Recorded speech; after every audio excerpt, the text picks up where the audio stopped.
Salut à tous et bienvenue sur AZ237. Certains actes émanent tout droit de l'esprit pervers et cruel de l'homme. Pouvez-vous imaginer que l'on vous défigure horriblement par méchanceté? Oui, certains sont capables de répandre de l'acide sur le visage d'autres personnes. Cela est devenu un phénomène si fréquent qu'il a été baptisé l'attaque à l'acide. Mais le pire est de se rendre compte que très souvent, l'agresseur est une personne connue de la victime, voire proche d'elle.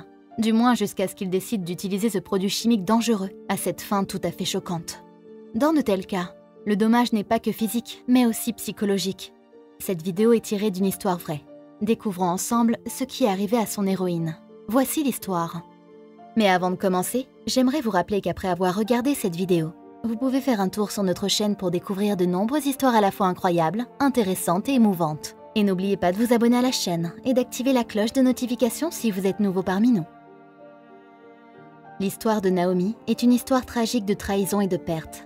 Et ce n'est que 5 ans plus tard qu'elle a été prête à en parler. L'incident a eu lieu au Royaume-Uni en 2012. Naomi avait alors 20 ans et travaillait au Victoria's Secret Westfield à Stratford.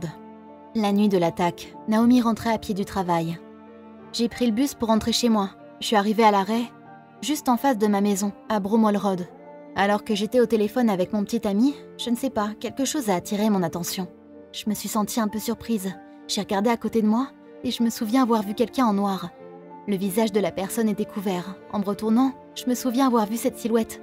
Et cela n'a pris que quelques secondes. Tout ce que j'ai ressenti, c'est une énorme éclaboussure. Je tremblais, je criais. Je pensais que quelqu'un essayait de me tuer. De nombreuses questions viennent alors à l'esprit de chacun. Qui aurait l'idée d'essayer de tuer cette petite fille? Et pourquoi? Après l'attaque, Naomi a été emmenée d'urgence à l'hôpital par sa marraine. Sa famille était sous le choc, en particulier sa mère. Monsieur Nagui Belmoutardi, consultant en chirurgie plastique reconstructrice et des brûlures à l'hôpital, a décrit l'étendue des blessures de Naomi cette nuit-là.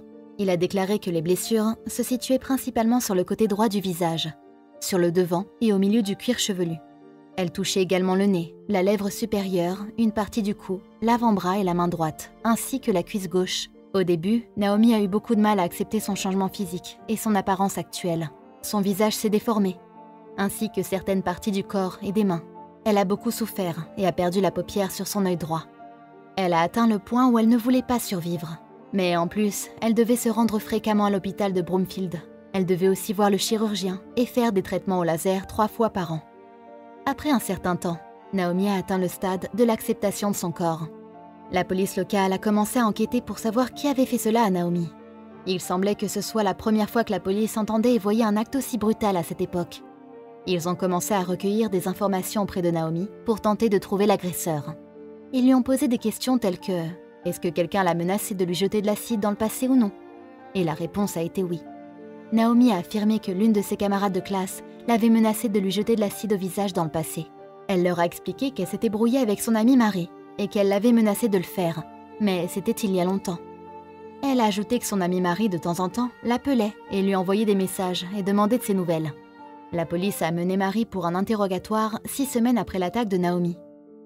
L'officier n'a pas souligné qu'elle avait dit quelque chose lors de leur dispute. Elle a nié avoir dit des choses comme jeter de l'acide au visage de Naomi. En raison du manque de preuves, la police a relâché Marie et lui a donné une date de libération sous caution. Quelques semaines plus tard, Marie a été interrogée par Scotland Yard après que des images de vidéosurveillance aient révélé des informations essentielles. Une dame qui avait un sac distinctif a été filmée la nuit de l'attaque. Elle portait le même sac que Marie lorsque la police l'a emmenée pour l'interroger. Le Yard a déclaré « Nous avons émis le mandat lorsque nous avons eu son retour en liberté sous caution. Le sac a été récupéré et il y avait indiscutablement dessus des marques typiques de l'acide. Marie a été jugée et condamnée à 12 ans et a été libérée l'année dernière. » Pour l'histoire, Naomi et Marie se sont rencontrées à l'école indépendante de San Angelo. Leur amitié a été très mouvementée. Elles avaient l'habitude d'avoir des conversations téléphoniques tard le soir et pendant des heures. Puis un jour, lorsque Naomi rencontre son amie à l'école et la salue, elle reçoit le regard le plus froid de Marie.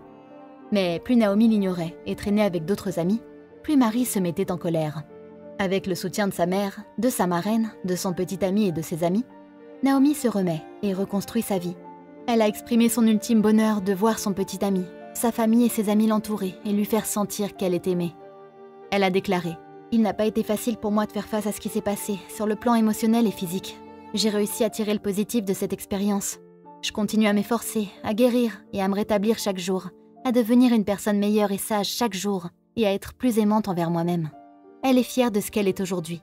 Une femme forte qui a surmonté l'adversité, la tragédie, le chagrin, la trahison et la perte. Mais surtout, elle est reconnaissante d'avoir un cœur tendre et doux. Malgré la douleur et la souffrance, Naomi devient désormais le symbole de la femme forte qui nous rappelle Katy Piper. Cette dernière est également passée par le même sort horrifiant avec son ex-petite amie. Katy Piper est une autre victime d'attaque à l'acide. Elle a connu la même douleur que Naomi il y a 12 ans. L'agresseur était quelqu'un qu'elle connaissait déjà, et cette personne s'appelle David Lynch, son ex-petite amie. Piper travaillait comme mannequin et présentatrice de télévision. Elle est sortie avec un David Lynch pendant 2 semaines, qui a ensuite abusé d'elle dans une chambre d'hôtel en 2008. Après cela, et alors qu'elle se rendait dans un cybercafé, une personne lui a jeté de l'acide sulfurique au visage.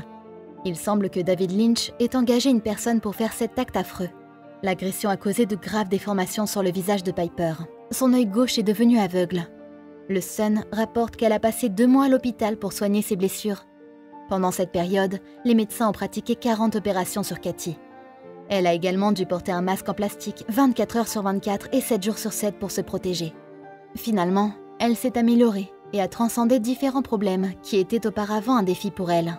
Malgré la douleur et la souffrance qu'elle a endurée, Katy est aujourd'hui le meilleur exemple d'une bonne mère et d'une bonne épouse. 1 an plus tard, elle a créé la fondation Katy Piper pour aider les victimes de brûlures en leur offrant les différents services dont elles ont besoin. Katy est également devenue cinéaste. Elle a remporté des prix pour un documentaire qu'elle a réalisé. Loose Women, This Morning, Never Seen a Doctor et Body Shockers sont quelques-uns des programmes et émissions britanniques bien connus où elle est apparue en tant qu'invitée. 10 ans après l'horrible attaque à l'acide, elle a épousé Richard Sutton, qu'il aimait beaucoup. Elle a fondé avec lui une belle famille et a donné naissance à Belle, leur belle-fille. Pour elle, Richard était un don de Dieu et la meilleure chose qu'elle ait jamais rencontrée dans sa vie. Katy a ensuite décrit son chemin vers la guérison. Elle a déclaré « Au début, je me suis créé des barrières dans ma tête en me disant que je ne pourrais pas retourner au travail parce que je ne me sentais plus attirante. Lorsque j'étais célibataire et que je sortais avec mon mari actuel, je pensais qu'il ne serait jamais attiré par moi. Cela va mal se passer. Il ne m'aimera pas. Et à quoi bon y aller ? Mais ensuite, je me suis dit, qu'est-ce que j'y perds ?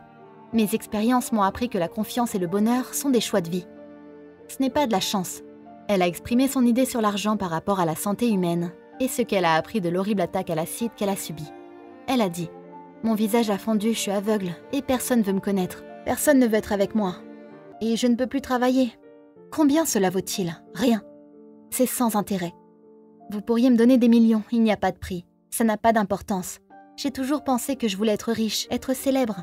Je suis riche et célèbre maintenant, mais c'est la vie. Et cela m'a appris que pour certaines personnes, l'argent est le centre de leur univers. Mais pour moi, il est devenu une monnaie sans importance. Ma relation avec l'argent est un peu bizarre. Il faut être assez fort pour guérir d'une telle horreur, tant sur le plan physique qu'émotionnel. Reconstruire sa vie à nouveau, avec positivité et optimisme. C'est en croyant en elle que Katy, tout autant que Naomi, sont devenues ce à quoi elles ressemblent actuellement.